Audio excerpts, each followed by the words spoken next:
From sunrise on a crisp and chilly day, this sunny October yields no delay. For the quartet, out on their route they set. As once inmates for their treacherous crimes, this journey they depart to turn new dimes. Their destination, a place of rehab, together in a van they must collab. For the officer commences a match, who has the most heartfelt story will snatch. A clean slate, wiped of their unlawful past, to make their brand new life as clear as glass. The Odyssey, a quarter of a day, at most to speak for an hour they may. The last hour, the officer will judge. The sins of their past, the man holds no grudge. We begin with the prologue and tale of Jamal.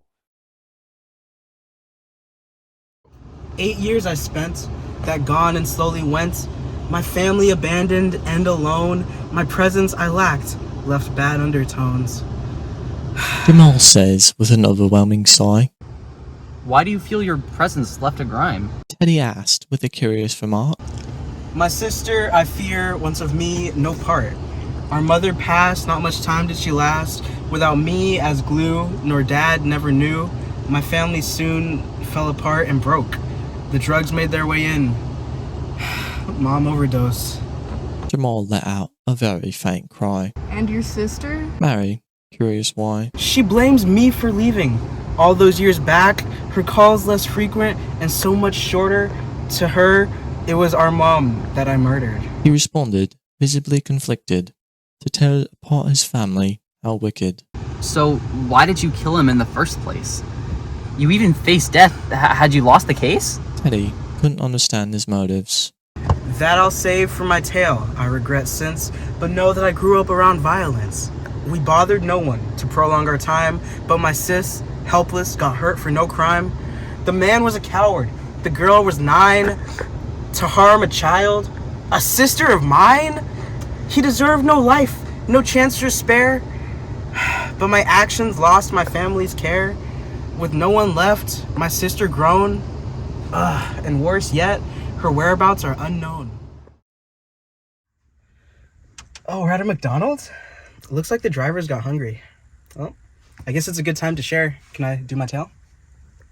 Alright, so times tables. The test Pastel feared the most, yet she passed so well and couldn't wait to boast.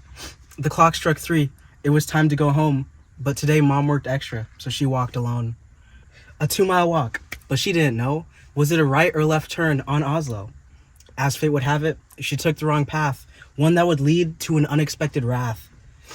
The path home she took, she never knew the pain inflicted since she wore her blue. Pastel walked in the wrong territory. Her scion dress was the damned accessory. A pyro took notice, jumped her real fast, socked in the face, sent Pastel to the past. The balsa struck her liver, knee as well. Another swing at the ribcage soon swelled. Pastel couldn't fight. She was defenseless till the man's mom came and beat him senseless. Does that look like a rival gang to you? That's a little girl who likes her dress blue. Pastel couldn't thank her. She was too scared. She ran for her life. Her little muscles teared. Adrenaline kept her speed until home. She burst through the door, unable to roam. Her legs gave out. She collapsed in my arms.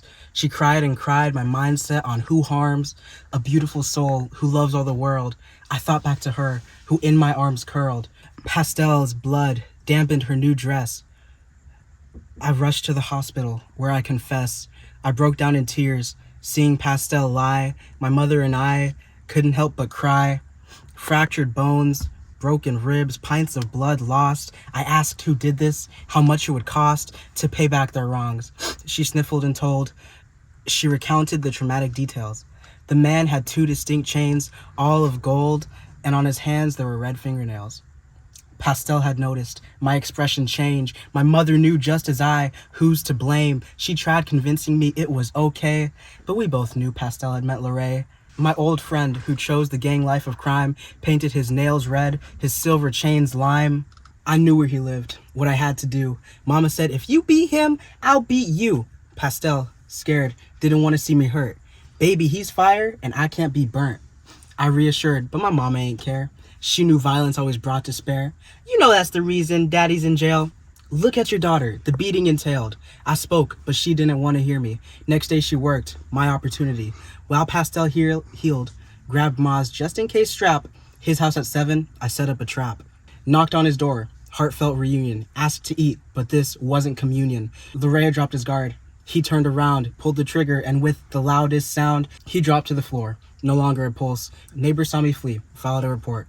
My home was raided within the hour. My beloved sister still in the shower. And just like that, my family shattered. Got my revenge, but it never mattered. I made their lives worse, and death was my fate. The judge took pity, lawyer won the case, and so I faced 10 years. Mama in tears. Depression consumed her. Next year she passed. Pastel was alone.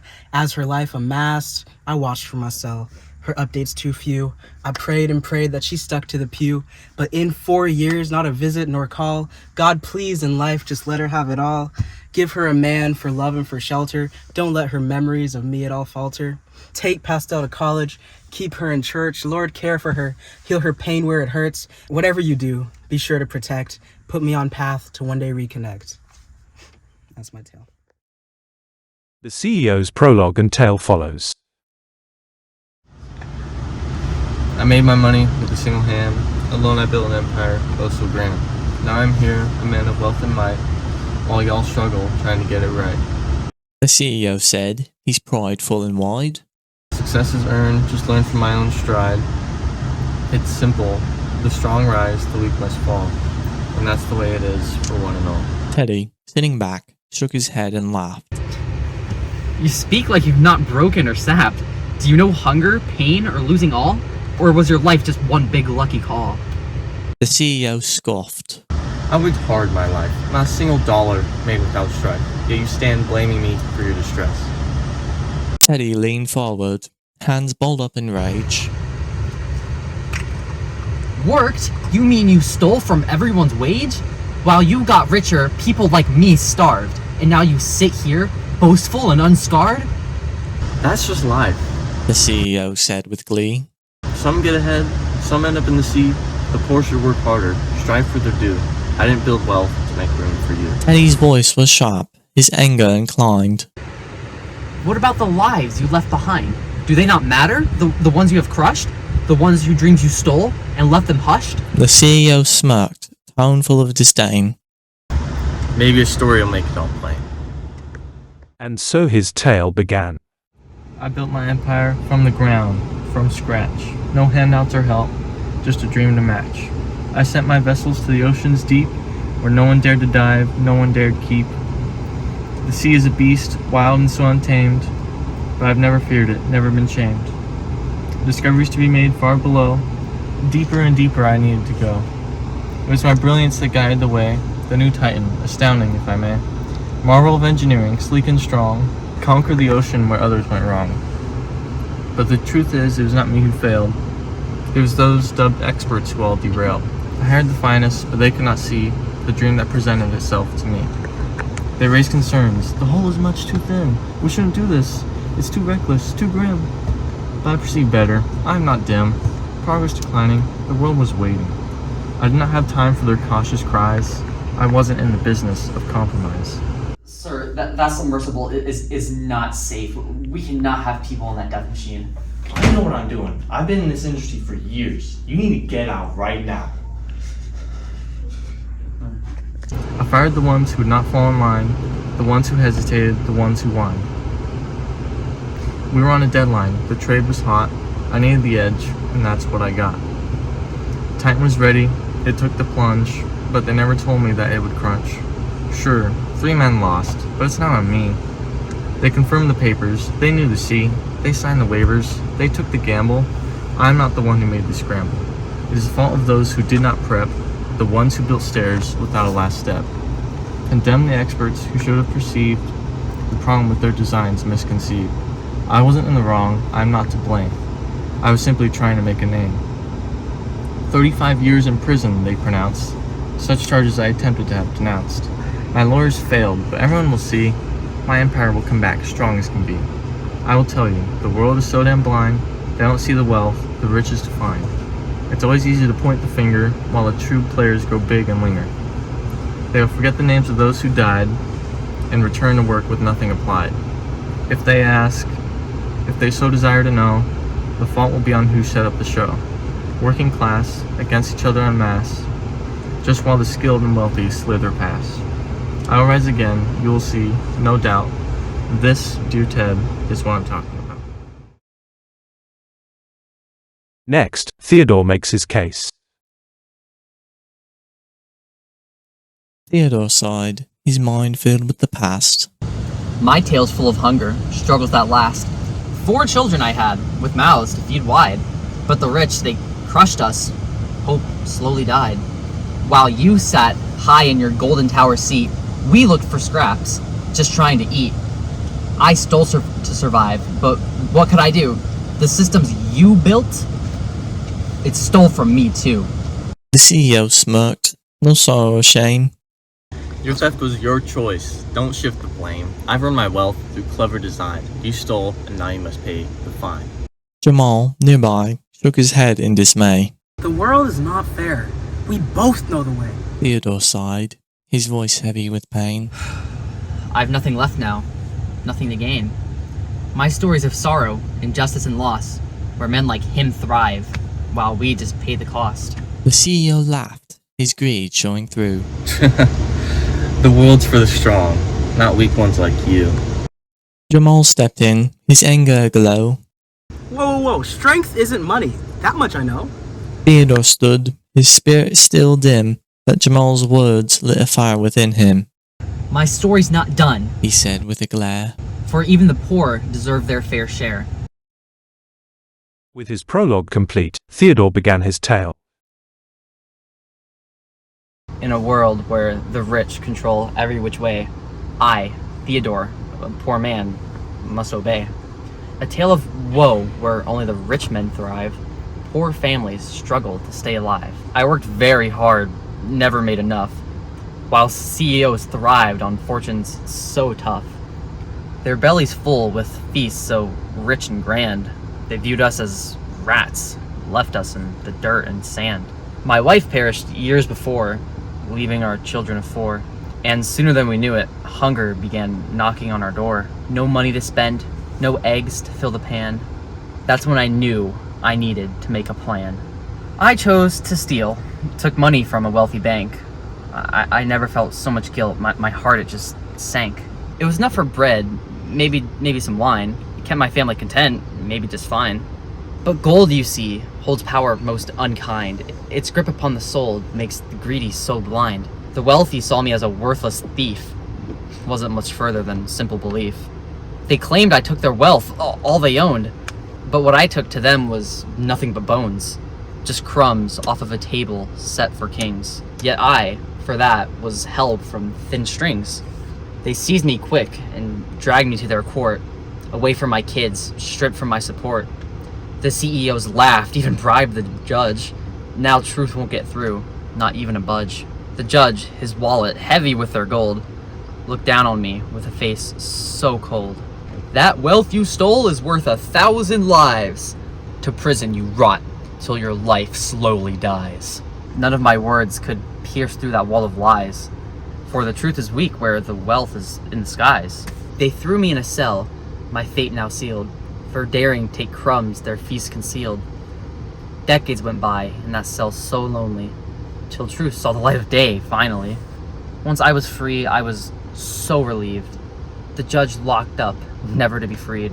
Leaving that cell, I was glad to start anew, because justice, though it's blind, still came through. But to my horror, a guard told me news. My children, every last one of them I knew, had perished. Now, I don't know what to do. Last but not least, we have Marie's prologue and tale. It was a regular day, nothing new, just me and Joss and the skies were blue. Finally paired for a shift together, but even then couldn't make it better. We spoke of him nothing well, and his twisted ways that brought nothing but unease. The boss always watching with those eyes, a predator hidden in a suit and tie. He picked on the girls, smug and sly. He favored guys, I never knew why.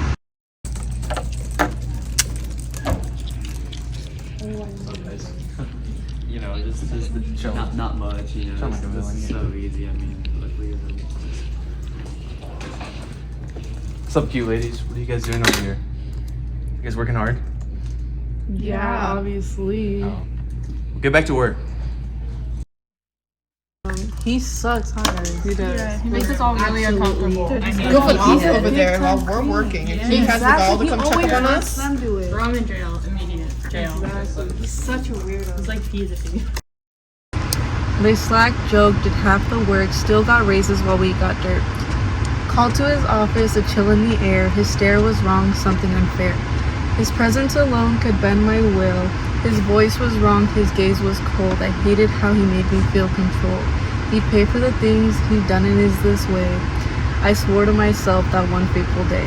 All the things he'd done, whispered, implied, all the girls he hurt, all the lies. I never thought I'd truly break, but the next day came, I couldn't shake. The urge inside me burning bright, to end his reign, to set it right.